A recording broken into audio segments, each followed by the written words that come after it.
that investing mindset. They know that they want to purchase right now because no one else is purchasing. Invest when things are on sale. Hello and welcome to the Calgary Real Estate Insider. My name is Dustin Paisley. I'm with Callamore, and today we are joined by Mamta Devi. Mamta, thank you so much for coming on. Yes, of course. I'm so excited. Awesome. So you've been a realtor for quite a while now. You split your time a little bit between Calgary and Edmonton, but you've obviously got a pretty good understanding of the market here, what's going on. Tell our listeners, what are you seeing in the market right now? Where are we at? Well, the thing is that right now, I think we have a lot more options in comparison to what we did a couple of years ago. As you probably know, a few years ago, the goal was for a buyer to just get a home, any home they could get their hands on. But now, I think buyers are they're a bit picky because they have a lot more options than they ever did. So I think that's where we are standing right now, which is really good position to be in, to be honest, for anybody who's looking to buy, because you have so many options to choose from and you can negotiate a really good deal. And would you say we're in a buyer's market, or is it just more balanced now? Because we've been in this crazy supply constrained side for a little while. I would say so. Calgary, some people think, there is like one thing I think gets lost in the headlines often is that Calgary has just one market, which is not true, Calgary, like the prices, of course, you can read that Calgary is balanced, that the prices are softening. But you actually work with a lot of buyers. So it depends, like it really depends on the buyer's price point, their neighborhood, the type of home they're looking for. Some neighborhoods in Calgary, yeah, you will see it's a buyer's market because people are able to negotiate a really good deal. But there are still a lot of communities in Calgary where like homes are going into bidding wars. So it really depends. Calgary has, I think, depending on the neighborhood and the price point, it has many different markets at the same time. For sure. And you're obviously quite passionate about the industry. Curious kind of your start. How did you get involved in real estate? What was your kind of beginning? So, well, how I got started was that I did have somebody like an uncle that I knew. He ended up becoming an uncle, but he was basically our first realtor when my parents bought a home when I was a kid. And he would always talk about the fact that he's like, oh, real estate is amazing. And Mamta, when you grow up, you should join me. And this and that. I was like, oh, I'm not too sure. I want to become this and that. I'm going to university. And he's like, okay, no worries. And then, a few years after, my parents decided to sell their home and they contacted the same realtor again. And then when I was a bit older and he's like, oh, he started telling me how real estate has changed his life. And he's like, I love what I do and this and that. But then obviously that was like the first time I actually thought about real estate. I didn't have any other exposure. But other than that, I think I have always been interested in real estate because the financial side of it. I know that so that was one of the things. And once I got into real estate, I realized I didn't know much, but once I was in it, I was like, wow, this is such an amazing industry to be in. I help people help them make their biggest decision. And when I see first-time home buyers or investors, a property they bought from me, and I see that has appreciated or helped them achieve their goals, it's such a rewarding feeling. So that's how I kind of got started. And I think every year it changes why I continue being in real estate, but that was kind of the beginning of it. Yeah, and real estate, is emotional, but the decision still has to make financially sense for everyone, and I love that side of it a lot. So yeah. Like the mortgage, the finance side, how that kind of ties into people's life. Yeah, because people can use real estate as something to build a lot of equity, to build security, to build financial wealth. There's so many avenues that you can take in real estate. So I like to work with a lot of investors. I like to work with people who want to build a real estate portfolio, who might want to stack enough real estate so they can retire one day. So I love that side of it.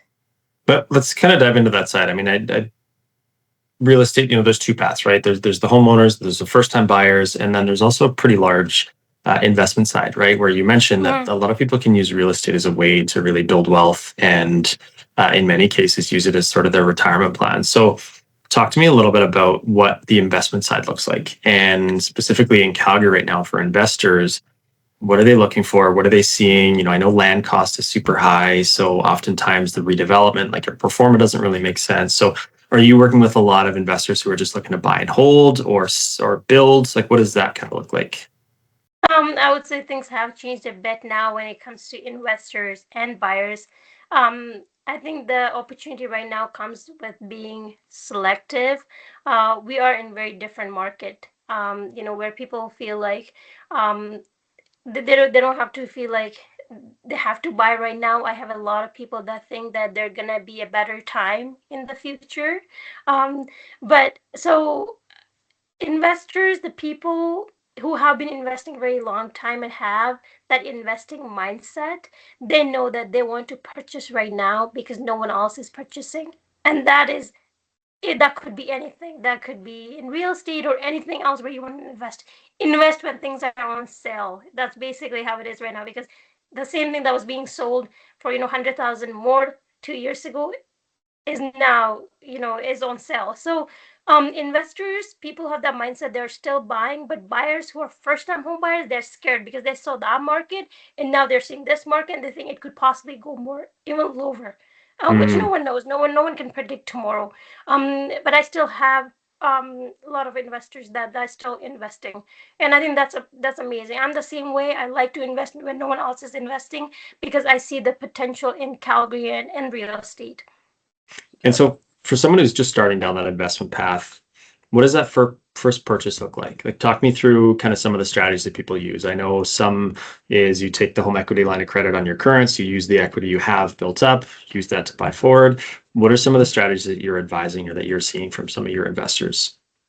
So some of the people that I've been seeing is that some people are actually selling their current properties that they bought, a few years ago and have built enough equity that they feel like they can sell and they can go and take that money and invest somewhere else, like in different Mhm. quadrants of the city that are doing well now in comparison. So because like how I mentioned before, Calgary is huge and it has so many markets happening at the same time. A few years ago, there were some communities that were doing really well on the quadrants, so people are taking out money from there and they're going and investing somewhere else. So they're completely selling what they have right now. Some people are refinancing their properties where, if they have enough equity, they would refinance their home, take the money, and then put a down payment on another home. And I work with a couple of people that have put their properties on Airbnb. Mm. So that's a very interesting thing, that which when I got into real estate initially, I didn't really think about. But I have a couple of clients who's like 2 units in the same house or both on Airbnb, where they have like um whatever money they made from that, they are taking that out and then now they're investing, in other places. So people are doing a bunch of other things, but I see a lot of people selling to make investments somewhere else, Mm. because they want to take whatever they have gained and look for another opportunity, which is good too. So And is that because the gains over the last couple of years have been so significant? yeah, I would say that it really does depend when you exactly bought, but somebody who bought like 3, 4, 5 years ago, some of them have seen significant gain in their real estate portfolio, and somebody who bought just recently, maybe a year ago, might not see much, and then they're in that position where they have to hold. Right. um, and so it's important with, I think, with any type of investment, you want to um, be active and always be looking, and that's where I think you're able to take benefit. You're able to take advantage of the market. So some of these clients, they're constantly looking what's happening in real estate. So this one client that I'm about to sell their home, they bought it 3 to 4 years ago in the Northwest Calgary, and their units are on Airbnb. And now they have, when I did a home evaluation, I see they have um, their home has appreciated by 100,000.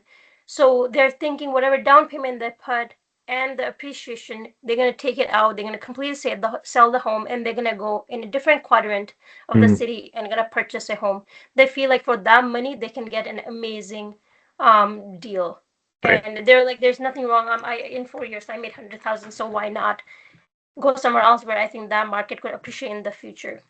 And I'm curious, I don't know how much you know about like the Airbnb side, but like from a cash flow perspective, does that do quite well in a, let's call it a neighborhood that's sort of more established, not so much inner city. I mean, when I think of Airbnb, I just stayed in one in Kelowna. We were downtown. We had a pool. Like there's a different use case, right? But I guess for Calgary, what does that kind of property look like, and what does that actual cash flow look like? And I'm assuming that they can take a more expensive house and buy something maybe a little bit cheaper and still run that same business case of Airbnb and still get a similar cash flow.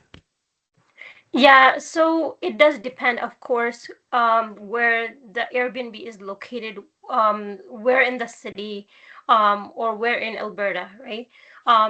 If it is at a place like such as Banff, of course, you're gonna make way more money Mm, or per night in comparison to it's in Calgary, let's say in the south part of Calgary or north part of Calgary, totally different. However, a property that you're gonna buy in Banff gonna be way more expensive than a oh yeah, property you're gonna buy in Calgary. So yeah. I have been lucky to know actually few Airbnb investors. Just happened to get into it. There was no plan. So I have a client who have a property in Martindale in the Northeast Calgary, and both units upstairs and downstairs is on Airbnb. And it's doing well. They're able Well, to, when I asked them, I said, if you rented the property upstairs and downstairs, would you make more money or with Airbnb? He said, it's significantly more on Airbnb. That's why it's worth the headache of, of course, you have to yeah. check in all the time and all that. In comparison to you rent once and you live it, let's say for 6 months, 1 year, whatever it might be, but it said it's almost double what they're making. So it completely makes sense for them. And they have been doing it for some time. If you, I don't know if you're familiar, you probably is familiar with Calgary and the Northeast. Nobody would really think like Airbnb there. It does really well. And I was actually surprised myself because it is close to airports. So it's people Right. probably who are traveling to Calgary. Then there is one that is northwest of Calgary. It's just a basement suite. And I was like, what? Somebody really gonna live in a basement, come all the way to Calgary? And yeah, it's actually doing well. They are, when it's during summer months, I think they're doing like I think 150 or something per night, and then they were saying like 90 or 80, like when it's winter. So I was like, okay, that's crazy. And they're booked like half of the month, something like that. That's what they were telling me. And the other property that I'm about to list that is also Airbnb upstairs and downstairs. And they said there's no need for them to sell. They're doing quite well on it, but they just want to take opportunity. They want to take advantage of other opportunities that are available Hmm. somewhere else.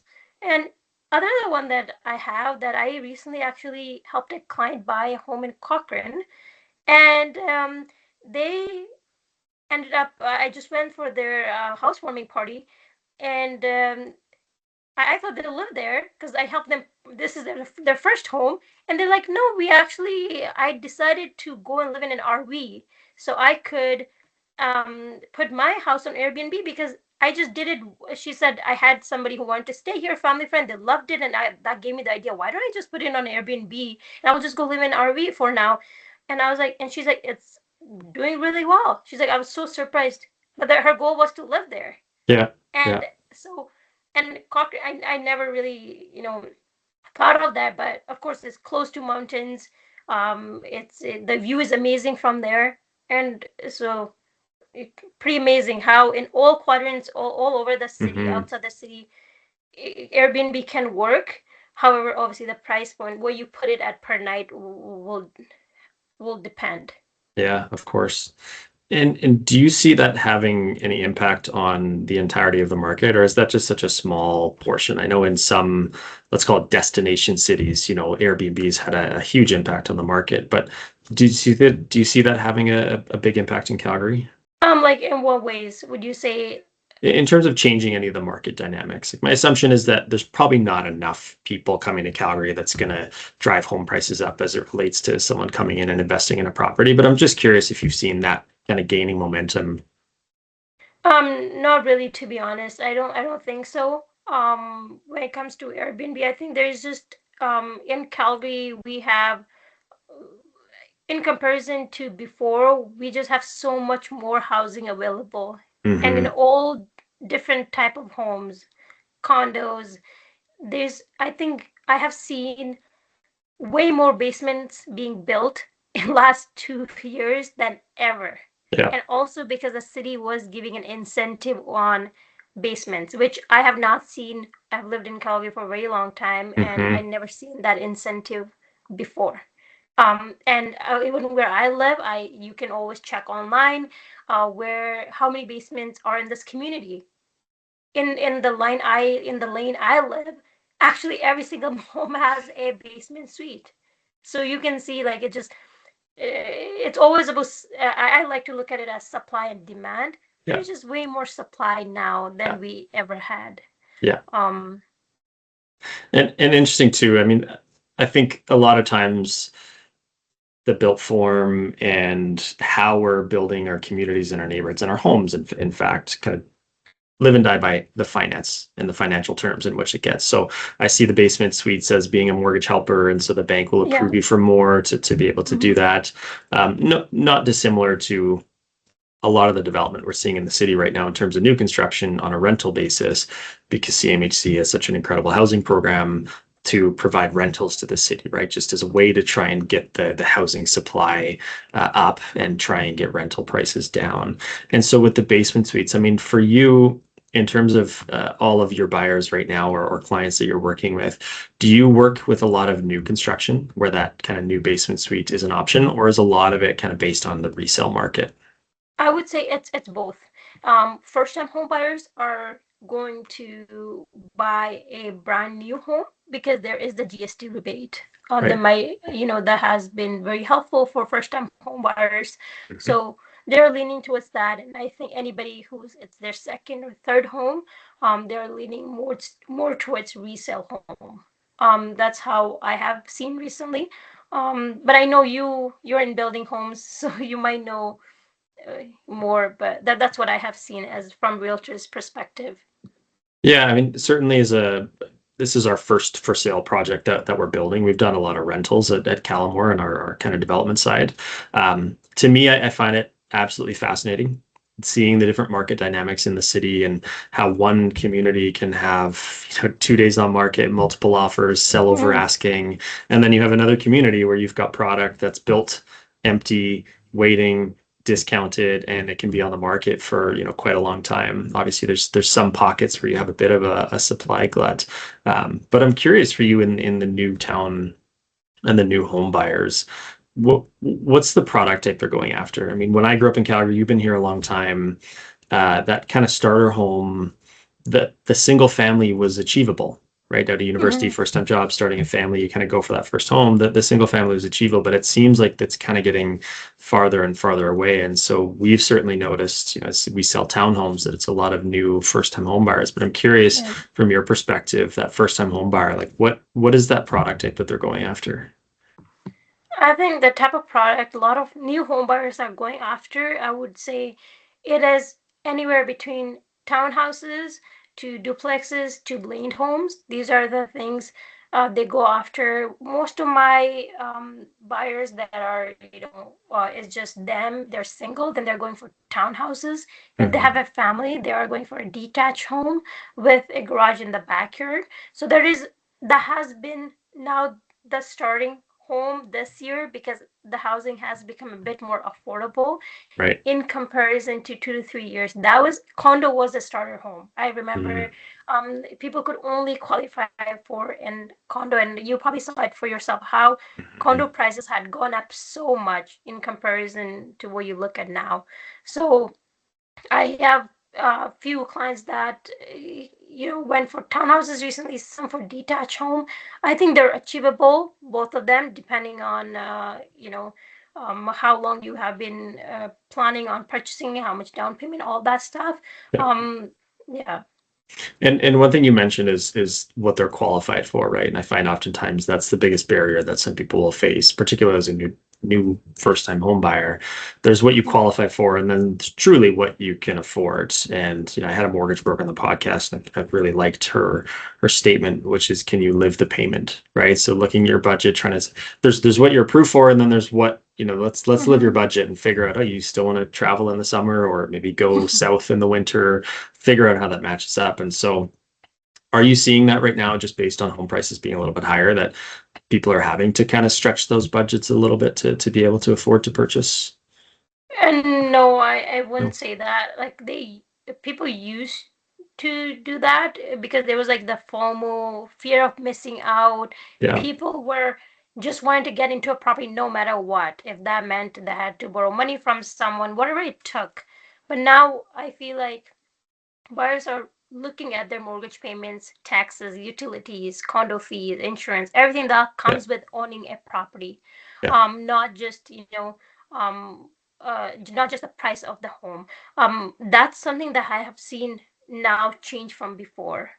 People are really taking their time. They want to understand the entire process. Mm-hmm. Um, and they want to make sure they have a little bit of money left in their pocket that they can travel and enjoy life. People, even though they qualify for 500,000, but they're really looking, what can I genuinely, buy for and afford and still Yeah. live the life I do. I just had a client a few months ago that said, she's like, I qualify for 500,000, but I only want to buy it for 400 because I want to be able to travel like I do right now. Mm-hmm. And that's also because like not everyone is not on you to just be like, oh, house prices are going up, like buy. You have to buy right now. That's changed a bit, so people really take their time and understand the process. And what does that look like? So, I mean, obviously, for perspective, I bought my house in my last house in 2021. And it was came online Thursday at 11 p.m. We had 15 minutes window the next day on Friday, submitted an offer that night. We bought the house by Saturday. That was the market. Right now, people seem to have a lot more time, a lot more ability to do their research and plan and run their budgets versus, when we purchased, it was pretty quick. It was 48 hours between the time we Oh, saw and wow. we purchased. And so obviously we'd done our homework. We knew our budgets. I think we were approved for twice as much as we were willing to spend. But now, what are people doing? What's the process? And I'm just curious kind of what that whole get ready, take your search, take your time. What does that look like? Um, so it does again, it does depend on the on the where you're looking for the house and what type of home you're looking for. I had a Hmm. client who has been looking in a lake community in the south of Calgary, and it's the same as what you just mentioned. We looked at a couple of homes and they're like, yeah, we already have a couple of offers, and what it's same similar situation. Only other thing is like, yeah, there is chances there will be more properties coming and you can wait a bit. People don't have the fact, like before it was like, you know what, if I let go of this home, I might not find another home. But now people know that possibly, a few weeks after another property will come. So in some communities, that could be like the lake community, there's few people I have shown in the southwest, same Hmm. situation still till this date. Um, However, there's other parts of the city where you go look at a property, it stays on the market for a couple of months. So you really get the chance to negotiate and pay the fair market value for that property. Hmm. And you get to do all your due diligence. Whereas people for before they weren't putting conditions on the offer. They were doing unconditional. A lot of different things. But whereas it's just not the same anymore. But it really does depend what type of property you're looking for, and that's the Hmm. that's the amazing thing about Calgary. There's so much to choose from. So much to choose from, yeah, and Well, so many places to invest. Even though you see like, oh, market is going down, but that's not true because there are some cities, some communities in Calgary where that's not the case. right. And someone like you who's an investor, you kind of look at this as an opportunity to take advantage of the market when other people are a little bit less willing. And you mentioned a little bit earlier 100%. about first-time home buyers versus the investors, right? The investors are looking to move right now because they see a bit of a deal in the market where they can negotiate versus first-time home buyers. I think they're a lot more skeptical and they're kind of waiting, thinking that prices might go down. I think the Mm-hmm. biggest thing is they don't want to feel like they made the wrong decision. Yes, Does yes. that kind of resonate with a lot of your clients right now, just based on kind of we don't know where interest rates are going, the market's a little bit like this right now where we're not sure, hard to predict the future, and so it creates a little bit of uncertainty.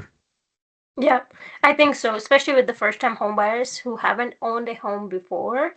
They're definitely scared and uncertain because they do not want they believe that market may go down further, and they do not want to purchase a property that might, whatever the value is, and it goes down to 50,000, whatever it might be, because they have seen Hmm. that the last year something, whatever it was valued at, that has come down. So they're basically scared, looking at, what the future holds, for real estate. And then every buyer is different. People who need a home and they are planning on buying, of course, they are serious. They will take their time. They will be selective, but they will when they find the right property at the right amount, they will purchase it. So what do you advise your clients who are kind of they've gone through the process, they've started, but they're too nervous. They're too nervous of not wanting to lose money, make a bad decision. What's your advice to them? So what I personally say to them is, if it's a property that you are going to live in, right? That is an And until you don't sell a home, once you purchase it, you're not losing any money or gaining any money. Of course, the gain is that if your property appreciates, you can refinance and take out the money. But until you Mm. don't sell, you're not losing money. And once somebody buys a property, they're not buying and selling within a year. People usually live in that property for a very long time. So if it's a first time home buyer, I tell them that as long as you have found the property that you can afford, you like, then go ahead and purchase the property, because there's no right time. The right time was the first right time was probably 10 years ago. The best, like, the next best time is today. um Hmm. if it's an investor second time property owner, that's different. You have to look at the finance. You have to, the Right. numbers have to work out for you. That's what I have told all my first time home buyers, and people have been, um, taking that advice. Yeah. So what's something that builders and developers can do right now to better understand what today's buyers actually want when it comes from a home, right? We're in a bit of a supply, keep using the word supply glut. I don't know if that's the right terminology to use, but we definitely have more supply coming on the market. We're in a more balanced market. People have more choice now. They have more options. It's not this immediate, like, get a place before it's gone kind of mentality. So from a builder developer perspective, what are some things that you think could be improved upon to either make a property or a unit more attractive, whether that's a floor plan, whether that's, an incentive or something? I'm curious what you're hearing from buyers right now. I think I think the biggest thing is listening to people, how they live, instead of, sometimes, like, from a builder's perspective or a developer's perspective, something might sound like it might sound great, but we have to really see what buyers value and what they are willing to pay for. Sometimes buyers talk to me about, they want a separate entrance for their basement. They want extra storage. They want to make sure that the bedroom is big, whereas sometimes, um or it could be they want the kitchen to be like the basement ceiling height, they want, 9 feet. So I think it's very, like, affordability for clients really do matter, but it's important to really see what they're willing to pay for and what they truly value, not just what sounds great, what looks great from a developer or buyer's or builder's perspective. Mhm. um yeah, I think, sometimes something looks good on a floor plan, but then it doesn't really work for every type of family. There are people in, like, Calgary is very diverse. People are coming from different parts of the world, and so we want to make sure that it's a type of home that works for everyone. People, it's just one person, or if there's Mhm. 10 people living in the home. Yeah. And Mhm. as a builder, I mean, the fortunate part is that we do have a little bit of flexibility when it comes time to selections, right? Like, as an example, we offer a bedroom on the main floor. So if you want to change your starter unit from a tandem garage to a single garage and add a bedroom and bathroom kind of on that main floor, that's one of the advantages of getting into a development early. But on a resale side, again, I'm curious what you're seeing in the market right now in terms of what's available and how well builders are actually adapting to those changing needs. Well, resale and, like, building new homes, or, like, totally two different things, even though sometimes people think it was just a home, but Hmm.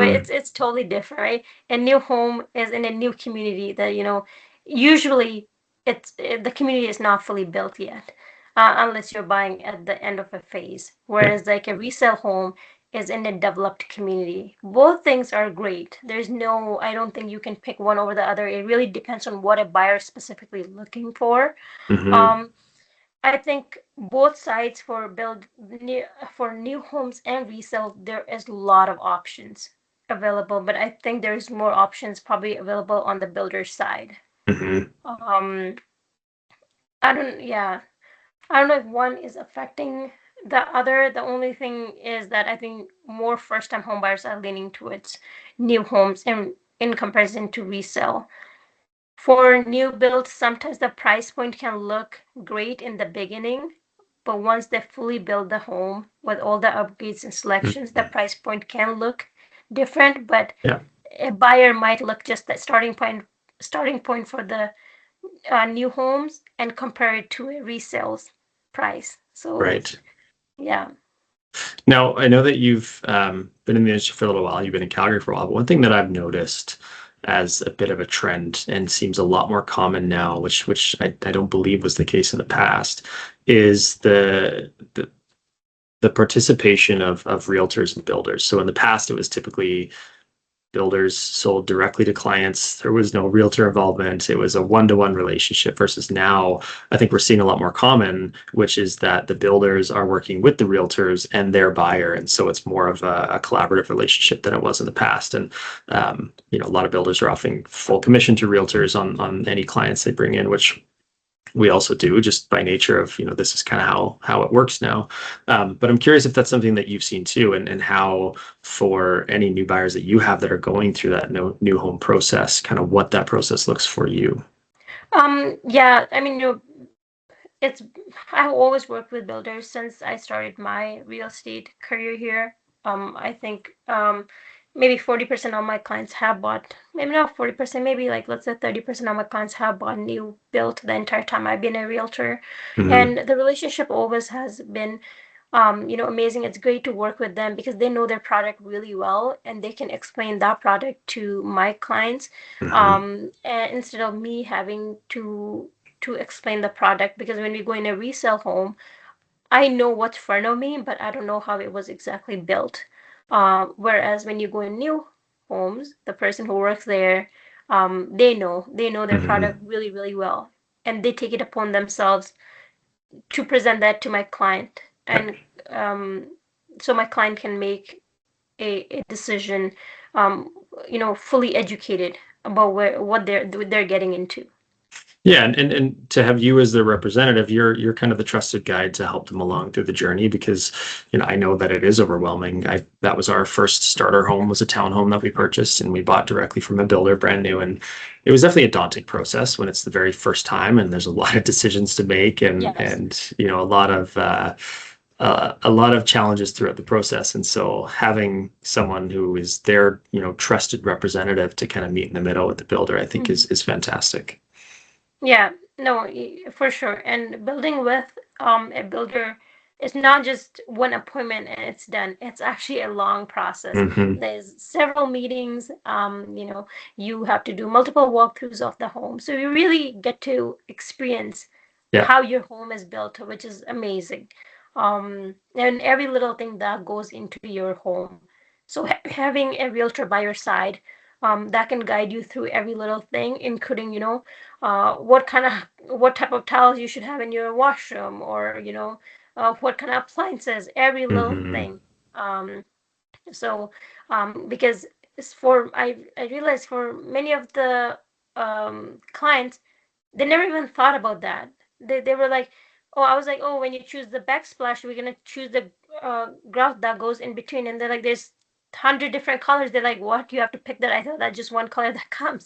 And I Yeah. was like, no, you get to pick. And like, that's so overwhelming. You want me to pick Hmm. this little thing that goes between the backsplash and between the tiles? And I was like, yeah. And in every single, Yeah. uh, room in your house, or washroom. So you really need somebody who has done it before, because they're like, it's hard for them to vision Yeah. what kind of tiles are gonna look good in the washroom, or what kind of faucet gonna look good, because you have like 10 to pick from. So Hmm.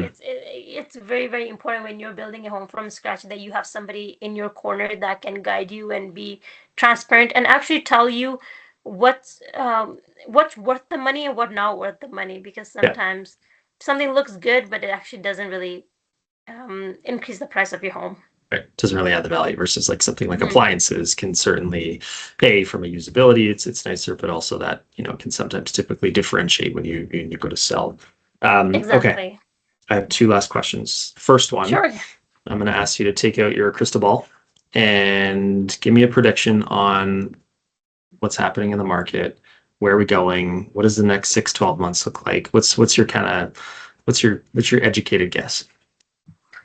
What I think we are entering now, summer is almost, is ending here in Calgary. We are kind of walking towards the winter months. Winter months are usually a bit slower in comparison to the summer and the fall. I know, like, we're still gonna, I think after once winter starts around, let's say November in Calgary, somewhere there, I think market might stay steady the same way it is right now. I think Mhm. the next change I'm probably gonna see when the interest rates changes, which I think the next announcement might be in September, not too sure. If something changes there, that might change real estate a bit, but I think something new has to happen. There's nothing that's if nothing new is being announced, if that could be any type of incentive, interest rates increasing, decreasing, then I think we might see the same way the market is going right now. It might stay the same way, steady, balanced. Um, I'm thinking if there's any change that would probably come towards the next summer. If there's more people who are able to enter Canada, there's more migration, but everything seems to be paused right now. That's how I feel. Mhm. But let's see. No one can truly predict the future. It's impossible to predict, right? I mean, you can have a single policy change from the government that can completely change the market. You can have an interest rate that could change the market. Yeah. So it is hard to predict, but I appreciate you sharing your thoughts. Final question is, how can people find you? Oh yeah, they can find me on Instagram. I am super, super active and I would love to connect with everyone. It is Mamta, MAMTA, Realtor. Super easy to find. Amazing. Well, So Mamta, I really appreciate you coming on. Thank you so much for your time, and I look forward to chatting again sometime. yes, of course, I would love to.